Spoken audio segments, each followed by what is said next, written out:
नमस्कार दोस्तों, आप सभी का स्वागत है। आज हम आपके लिए लेके आए हैं नोबेल पुरस्कार की कहानी। मरने के बाद हमें कैसे करेंगे याद। कैसे जब एक व्यक्ति को रियलाइज होता है कि उसके मरने के बाद लोग उसे कैसे याद करेंगे, उसकी क्या छवि होगी और वो चीज़ किन चीज़ों में रिजल्ट होती है, इन सब के बारे में है हमारा आज का वीडियो नोबेल की कहानी, जिसमें नोबेल पुरस्कार के बारे में कुछ जानकारियां भी आपके सामने रखी जाएंगी। दोस्तों, नोबेल प्राइज का पखवाड़ा शुरू हो चुका है और सोमवार को ही मेडिसिन के नोबेल प्राइज डिक्लेयर किए गए हैं। इसके बाद मंगल को फिजिक्स के डिक्लेयर किए जाएंगे, बुधवार को केमिस्ट्री के, गुरुवार को साहित्य के, शुक्रवार को शांति का नोबेल प्राइज डिक्लेयर होगा और इसके बाद इनका थोड़ा दूर का सौतेला भाई अर्थशास्त्र का नोबेल सोमवार को डिक्लेयर किया जाएगा 10 अक्टूबर को।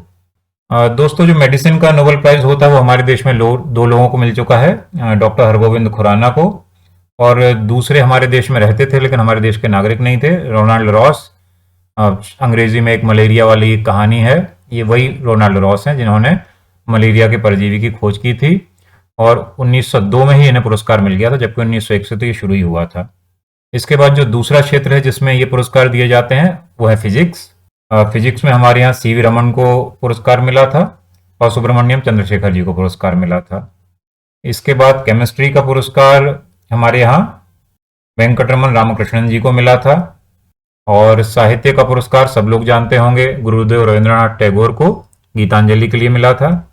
और इनसे पहले रुयार्ड किपलिंग को मिल चुका था, जो भारत में ही रहते थे लेकिन भारत के नागरिक नहीं थे ब्रिटिश नागरिक, और रुयार्ड किपलिंग को ये पुरस्कार 1907 में मिला था।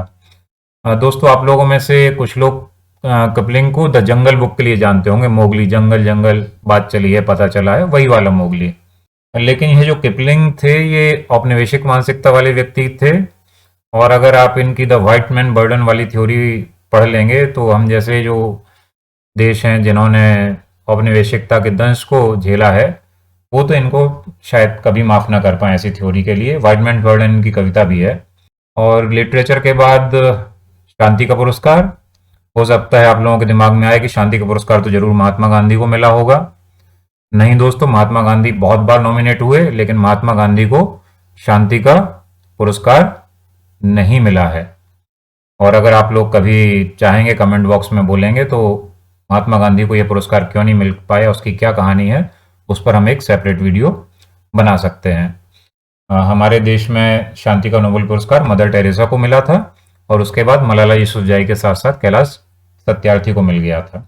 और उसके बाद इनका दूर का सौतेला भाई इकोनॉमिक्स को सौतेला भाई क्यों कह रहा हूँ वीडियो में आगे क्लियर हो जाएगा।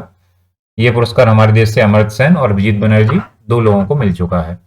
दोस्तों, जिस व्यक्ति के नाम पर इन पुरस्कारों की स्थापना हुई है उसका नाम था अल्फ्रेड बर्नहार्ड नोबेल। ये बड़े बढ़िया व्यक्ति थे, बहुत बड़े केमिस्ट थे, आविष्कारक थे और बाद में ये समाज सेवी मानवतावादी भी बन गए। इनका जो सबसे बड़ा आविष्कार था वो था डायनामाइट का आविष्कार। डायनामाइट का नाम आप लोगों ने सुना होगा। ये बहुत तीव्र विस्फोटक है और उस समय तो सबसे ज्यादा तीव्र विस्फोटक हुआ करता था। अब तो और बड़े बड़े विस्फोटकों का आविष्कार हो चुका है और इन्होंने 1867 में इसको पेटेंट करवा लिया था। दोस्तों, ये साइंटिस्ट थे, अपना जीवन बड़े आराम से जीते थे, बाकी चीज़ों में इनका ज़्यादा ध्यान नहीं था। लेकिन 1988 में इनके साथ एक दुर्घटना हो गई और उस दुर्घटना ने इनके जीवन को ही मोड़ दिया। 1988 में इनके भाई की मृत्यु हुई। भाई की मृत्यु अपने आप में पर्याप्त दुखद घटना है, लेकिन इनके साथ जो हुआ वो उससे थोड़ा अलग था। इनके भाई उतने प्रसिद्ध नहीं थे, ये बहुत प्रसिद्ध थे। तो अखबारों ने जो अर्बुचरी छापी, शोक संदेश छापा, वो गलती से इनके भाई की जगह इन्हीं का छाप दिया।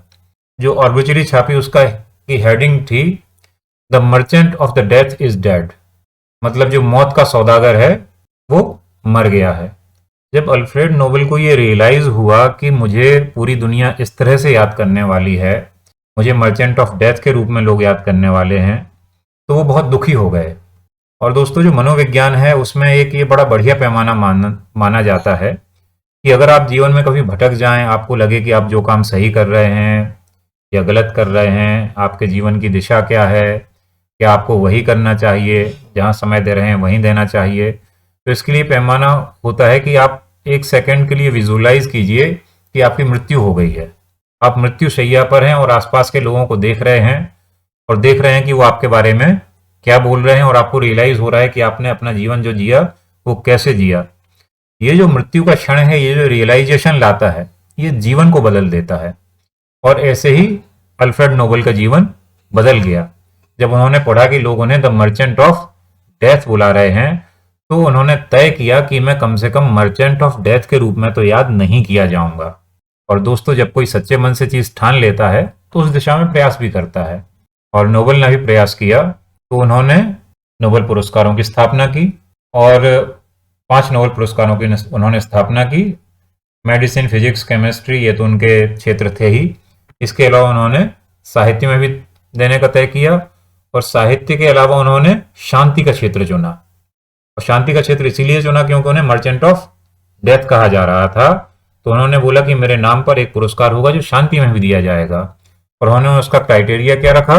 The person who shall have done the most or the best work for fraternity between nations, for the abolition or reduction of standing armies, and for the holding and promotion of peace congress. शांति की स्थापना के लिए उन्होंने एक पुरस्कार की स्थापना की। तो दोस्तों, जो पहला नोबेल पुरस्कार था वो 1901 में घोषित किए गए, 5 क्षेत्रों में दिए गए। और जैसा कि मैंने शुरू में कहा था कि नोबेल पुरस्कारों में 5 तो ओरिजिनल है, एक सौतेला भाई है।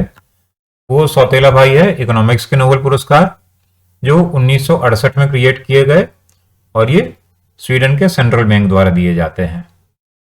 दोस्तों, इसकी जो प्रोसेस है देने की, उसमें जजों की पूरी एक कमेटी है, और इस कमेटी पे ये शर्त रहती है कि अगले 50 साल तक किसे पुरस्कार दिया गया, क्यों पुरस्कार दिया गया, किसे दिया गया, ये तो सबको पता रहता है, पर क्यों दिया गया इस पर वो अगले 50 वर्ष तक कोई भी चर्चा नहीं कर सकते।